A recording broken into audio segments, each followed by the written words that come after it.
Assalamualaikum warahmatullahi wabarakatuh.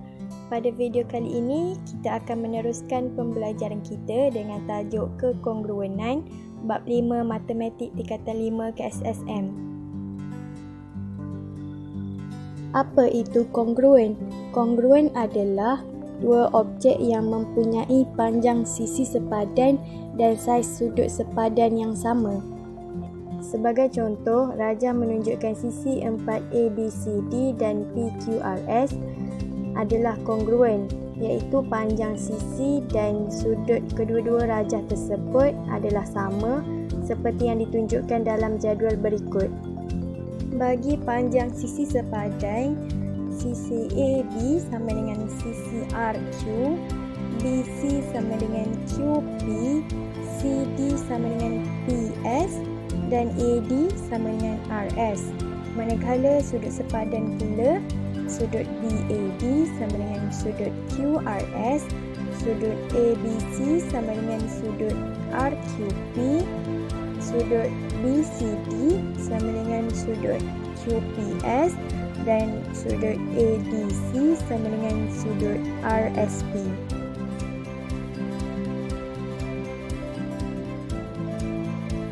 Seterusnya, bagaimana untuk kita membezakan antara bentuk kongruen dengan bukan kongruen? Untuk menentukan sama ada bentuk itu kongruen ataupun tidak, kita kena tengok panjang sisi sepadan dan sudut sepadan mesti sama. Contoh bentuk kongruen adalah sisi 4ABCD dan PQRS.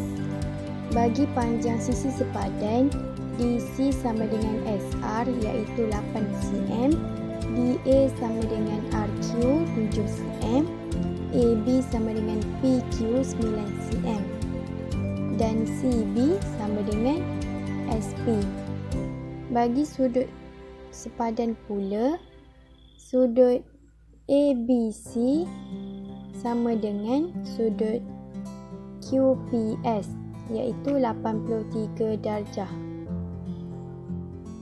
Sudut DAB sama dengan sudut PQR iaitu 90 darjah, sudut DCB 90 darjah dan sudut SRQ 97 darjah. Sudut ADC dan sudut PSR tidak diberi, jadi kita boleh cari dua sudut tersebut. Sudut PSR sama dengan sudut DCB, jadi sudut PSR adalah 90 darjah. Untuk menentukan sudut ADC, kita kena tolak semua sudut yang ada dalam sisi 4 tersebut. Jadi 360 tolak 90 tolak 83 tolak 90 sama dengan 97. Jadi 97 adalah sudut QRS. Maknanya sudut QRS sama dengan sudut ADC. Bermakna ukuran semua panjang sisi sepadan dan sudut sepadan adalah sama. Maka kedua-dua rajah itu adalah kongruen. Bagi contoh bentuk tidak kongruen adalah segitiga ABC dan RQP.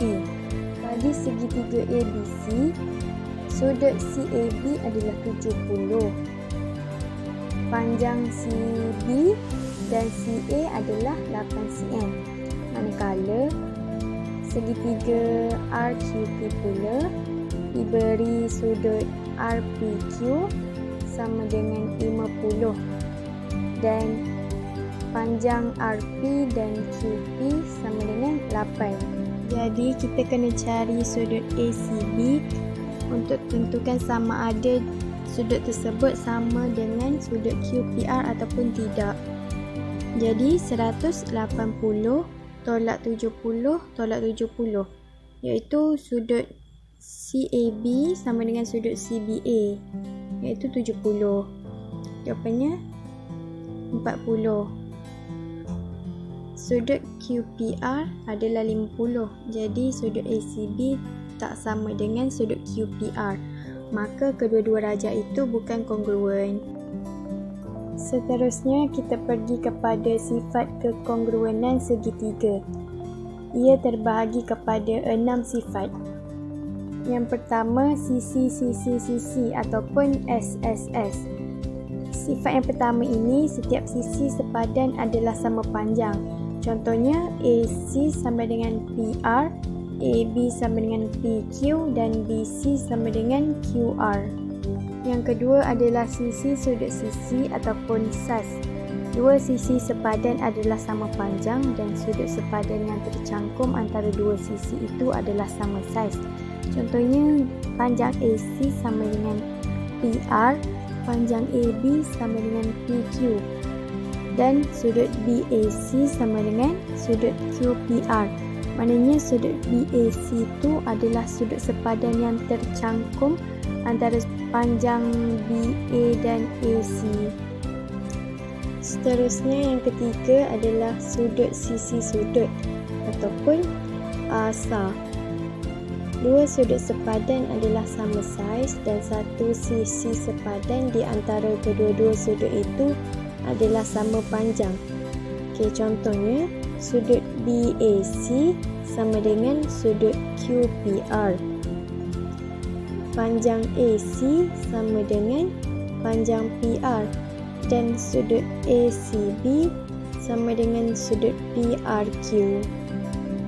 Jadi panjang AC dan panjang PR tu adalah sisi sepadan yang terletak antara dua sudut sepadan yang sama saiz.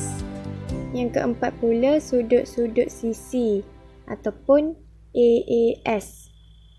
Maksudnya dua sudut sepadan adalah sama saiz dan satu daripada sisi sepadan yang bukan terletak di antara dua sudut itu adalah sama panjang. Okey, tengok contohnya. Sudut BAC sama dengan sudut QPR. Sudut ACB sama dengan sudut PRQ dan panjang BC sama dengan panjang QR. Sebab BC dan QR tu tak terletak antara dua sudut sepadan yang sama saiz tu. Yang kelima, sudut. Maksudnya ketiga-tiga sudut sepadan adalah sama saiz dan luas pasangan segitiga mestilah sama. Contohnya, sudut BAC sama dengan sudut QPR. Sudut ACB sama dengan sudut PRQ dan sudut ABC sama dengan sudut PQR. Dan yang terakhir, sisi-sisi sudut. Dua sisi sepadan adalah sama panjang dan satu daripada sudut sepadan yang bukan tercangkum antara dua sisi itu adalah sama saiz. Luas pasangan segitiga mestilah sama. Contohnya, AC sama dengan PR, AB sama dengan PQ dan sudut ACB sama dengan sudut PRQ. Tengok sudut ACB dan sudut PRQ tu, dia tak duduk antara dua sisi sepadan yang sama panjang.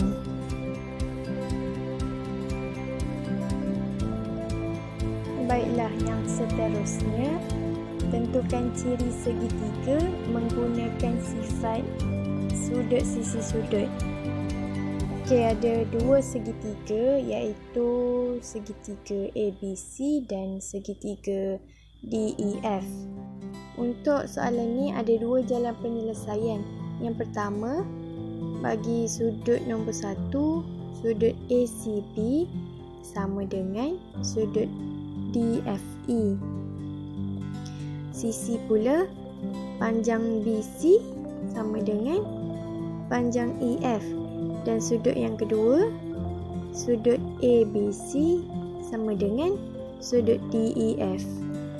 Boleh tengok kat situ, sisi sepadan adalah sisi yang terletak antara dua sudut dalam segitiga itu. Selain itu, sudut yang pertama, sudut ACB sama dengan sudut DFE. Sisi pula, panjang AC sama dengan panjang DF. Dan sudut kedua, sudut BAC sama dengan sudut EDF.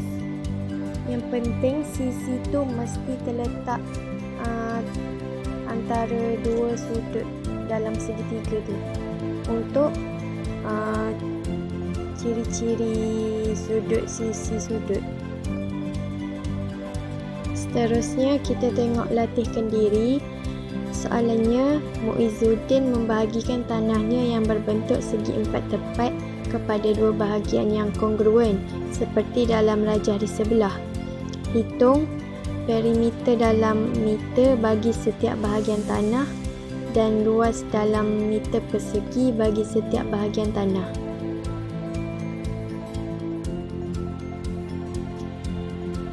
Jadi saya telah pisahkan dua bahagian daripada segi empat tepat tadi dan labelkannya supaya memudahkan kita untuk menjawab soalan. Kedua-dua rajah yang berwarna biru dan merah jambu ini mempunyai bentuk dan saiz yang sama walaupun kedudukan yang berbeza. Jadi kita tengok dulu panjang sisi sepadan untuk kedua-dua bentuk ini. Jadi panjang AB sama dengan JK 20 meter, DE sama dengan HI 50 meter, FG sama dengan ML 70 meter. 70 meter tu dapat daripada 50 meter tambah dengan 20 meter. Lepas tu BD sama dengan IJ 18 meter, EF sama dengan HM 18 meter dan GA sama dengan LK 36 meter sebab 18 tambah dengan 18. Okey, untuk soalan A dia suruh kita cari perimeter. Jadi dua bahagian tanah ni adalah kongruen. Jadi kita cari perimeter bagi satu bahagian tanah je sebab nanti dia sama je. Okey, jadinya 20 tambah 18 tambah 50 tambah 18 tambah 70 tambah 36 sama dengan 212 meter. Okay, untuk soalan B pula kita kena cari luas. Jadi tengok bentuk yang warna biru tu ada garis putus-putus warna merah tu supaya ada dua segi empat tepat. Maknanya lagi senang kita nak cari luas. Jadi kita cari dulu luas segi empat tepat yang kecil tu. Jadinya 20 darab 18 tambah dengan luas segi empat tepat yang panjang. Jadi 70 darab 18. Okey, jadinya 360 tambah 1260 dan jawapannya 1620 meter persegi. Itu sahaja daripada kumpulan kami. Sekian, terima kasih. Jangan lupa like, share and subscribe.